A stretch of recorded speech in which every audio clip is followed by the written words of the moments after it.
અને વિદુરજી પ્રશ્ન કરે છે, એમના પુત્રનો વિસ્તાર કરો. ત્યારે ઉત્તાનપાદ નામના રાજાને બે રાણીઓ હતી, સુરુચિ અને સુનીતિ. સુરુચિના પુત્ર ઉત્તમ હતા અને સુનીતિના પુત્ર ધ્રુવ હતા. એ ધ્રુવનું ચરિત્રનું દર્શન છે. એક વખત પિતાના ખોળામાં ઉત્તમને બેસેલો જોઈ અને ધ્રુવે કીધું, માં મારે પણ બેસવું છે. ત્યારે સુરુચિએ કીધું કે તારે જો બેસવું હોય તો ભગવાનનું તપ કર. અને ધ્રુવજીએ સુનીતિની રજા લઈ તપ કરવા ગયા. દેવ ઋષિ નારદજીની પાસેથી નમો ભગવતે તુભ્યમ વાસુદેવાય ધીમહિ નમસ્તે અનિરુદ્ધાય નમઃ શંકર્ષણાય ચ આ ઓમ નમો ભગવતે વાસુદેવાય દ્વાદશ અક્ષર મંત્રની દીક્ષા લઈ પરમાત્માનું તપ કર્યું. અને તપના ફળ સ્વરૂપે ધ્રુવજી મહારાજને પરમાત્મા પ્રસન્ન થયા અને એમને અવિચર રાજ્ય આપ્યું. ભગવાન હરિ સ્વરૂપ ધારણ કરી ધ્રુવ ચરિત્ર ત્યાં સમર્પિત કરી એમના પુત્રોનું પ્રચેતાઓનું ચરિત્ર કહી પંચમ સ્કંદની અંદર પ્રવેશ કરે છે. પંચમ સ્કંદના પ્રારંભની અંદર પુરંજનની કથાનું દર્શન કરાવી અને પરમહંસ સંહિતા 5મા અધ્યાયમાં જળ ભરતનું ચરિત્રનું દર્શન છે. વૃષભદેવજી મહારાજ થયા. વૃષભદેવજીને ત્યાં ભરત થયા. ભરત પણ અંતે મૃગની આશાએ બીજા જન્મમાં મૃગ બન્યા. ફરીથી જન્મ લઈ અને જળ ભરત થયા. રાજા રહુગણને યોગ્ય દીક્ષા આપી અને જળ ભરતજી દિવ્ય જ્ઞાન પ્રદેશ કરી પંચમ સ્કંદ પરમાં પંચમ સ્કંદના અંતના અધ્યાયમાં 36મા અધ્યાયમાં નરકોનું વર્ણન છે.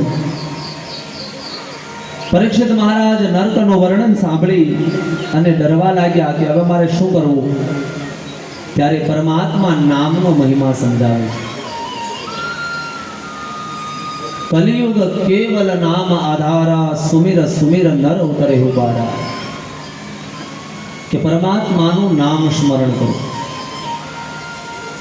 અમે કોઈને કહીએ ને ખબરમાં તમે ભગવાનનું નામ લો તો બેનોની પાસે છે ને પહેલું બાનું હોય, દાદા ટાઈમ ન હોય, પહેલું જ બાનું.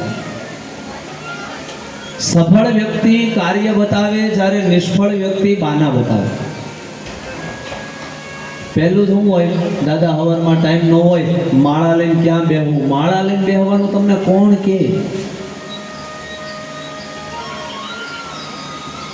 હવે તમારું જે પણ બેંકમાં એકાઉન્ટ હોય, SBI હોય, બેંક ઓફ બરોડા હોય, કોઈ પણ બેંકમાં એકાઉન્ટ હોય, એમાં તમે 1 રૂપિયાનો વહીવટ કરો તો બેંકવાળા લખીને તમને આપે કે ન આપે?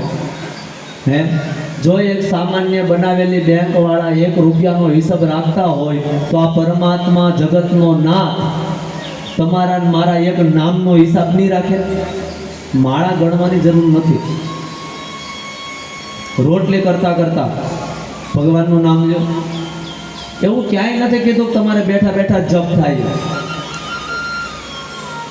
પણ એ આપણને બધાને બાના છે, કાંઈ નહીં કરવાનું. તમને સરળતામાં કહું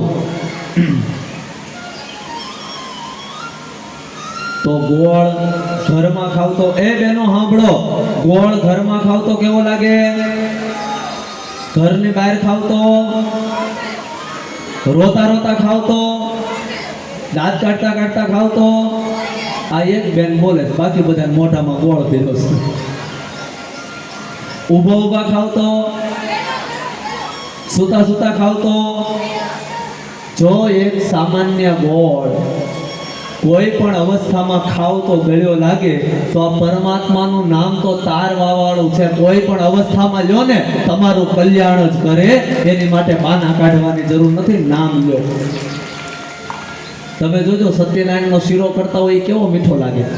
આડા દિવસે ઘેરે તમારો ભાઈ આવ્યો હોય ને કરજો, ત્યારે ન લાગે, કારણ કે ભાઈ આવ્યો હોય ત્યારે તમારા ઈની બધી વાતો કરતા હોય એટલે ક્યાંથી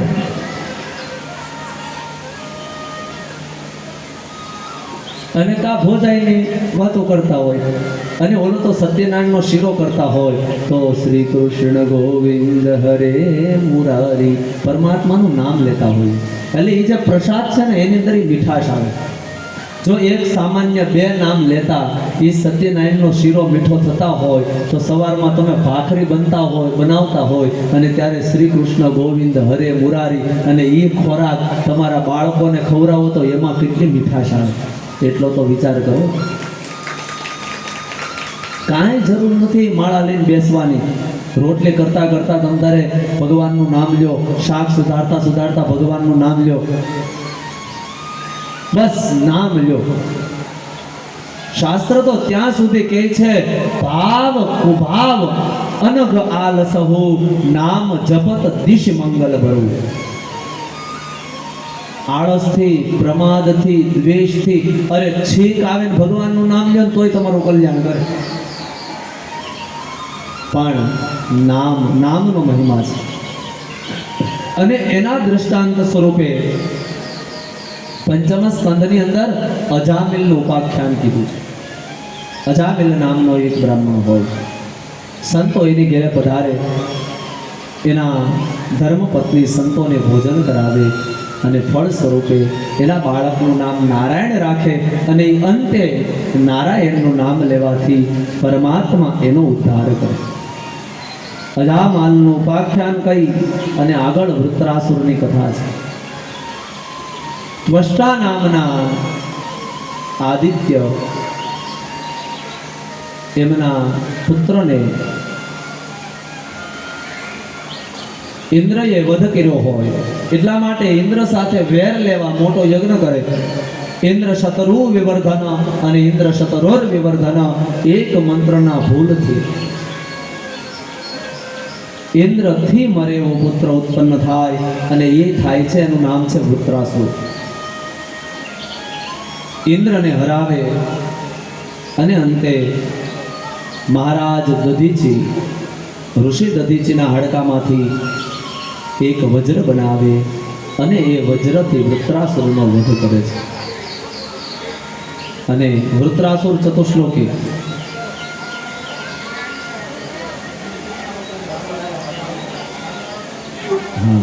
એ તો જેને છાટા લાગશે આગળ આવી જાય. વૃત્રાસુર ચતુશ્લોકી ભાગવતજીની અંદર એનું પણ વિશેષ મહત્વ છે. એક શ્લોકથી 4 શ્લોકની અંદર પરમાત્માની સ્તુતિ કરી પંચમ સ્કંદ પરમાત્માના, છઠ્ઠો સ્કંદ પરમાત્માના ચરણે સમર્પિત કરે. સપ્તમ સ્કંદની અંદર હિરણ્યકશ્યપુના ચરિત્રનું દર્શન છે.